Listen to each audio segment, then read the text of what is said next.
Pre marital sex വേണ്ട എന്നാണ്. Pre marital friendship ആവാം, ഇമോഷൻസിൽ തമ്മിൽ അവർ കണക്റ്റഡ് ആവാം, അണ്ടർസ്റ്റാൻഡ് ചെയ്യാനുള്ള സമയം കൊടുക്കാം. അവരവരെ ആ രീതിയിൽ പുരുഷനെ സ്ത്രീയും സ്ത്രീയെ പുരുഷനും അവരെന്താണോ ആസ് ഇറ്റ് ഈസ് അവരെ അക്സെപ്റ്റ് ചെയ്യാനുള്ള സമയം, അണ്ടർസ്റ്റാൻഡ് ചെയ്യാനുള്ള സമയം. പക്ഷേ why should they have sex before marriage? No പറയുകയാണ്. യെസ്. അപ്പൊ ഞാൻ ഒരിക്കലും എടുത്തടിച്ച് യെസ് പറയില്ല. പക്ഷെ ഇതിന്റെ സംഭവം എന്താണെന്ന് വെച്ചാൽ ഈ സെക്സ് എന്ന് പറയുന്നത് അവരവരുടെ ചോയ്സ് ആണ്. അതെ. പിന്നെ നമ്മുടെ ഈ തലമുറയിൽ പണ്ട് കാലത്തെ കാര്യങ്ങളാണെങ്കിൽ കല്യാണം കഴിക്കുന്നു, പുതിയ പരീക്ഷണങ്ങളാണ്, ചേച്ചി പറഞ്ഞ പോലെ പുതിയ ജീവിതമാണ്, പുതിയ ലൈഫിലേക്ക് വരുമ്പോൾ പുതിയതായിട്ട് എന്തെങ്കിലുമൊക്കെ വേണ്ടേ. അപ്പൊ കല്യാണം കഴിച്ചിട്ട് ഒരു സെക്ഷൽ ലൈഫ് പോരെ എന്ന് ചിന്തിക്കാം. പക്ഷെ ഈ കാലഘട്ടത്തിൽ നമുക്ക് അതങ്ങനെ കംപ്ലീറ്റ് അതങ്ങനെ അങ്ങ് അങ്ങനെ ആക്കി വെക്കാൻ പറ്റൂല.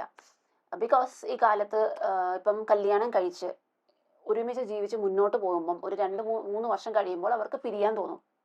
അവർ മറ്റ് ഓപ്ഷൻസിലേക്ക് പോകുന്നു, മറ്റു കാര്യങ്ങളിലേക്ക് പോകുന്നു. അപ്പൊ അങ്ങനെയുള്ളൊരു ഇതില് പലരും ഒരു മാരേജ് ലൈഫ് എൻഡ് ചെയ്യുന്നതിന്റെ റീസൺ തന്നെ അവരുടെ സെക്ഷൽ പ്രോബ്ലം കൊണ്ട് പലരും ഉണ്ട്.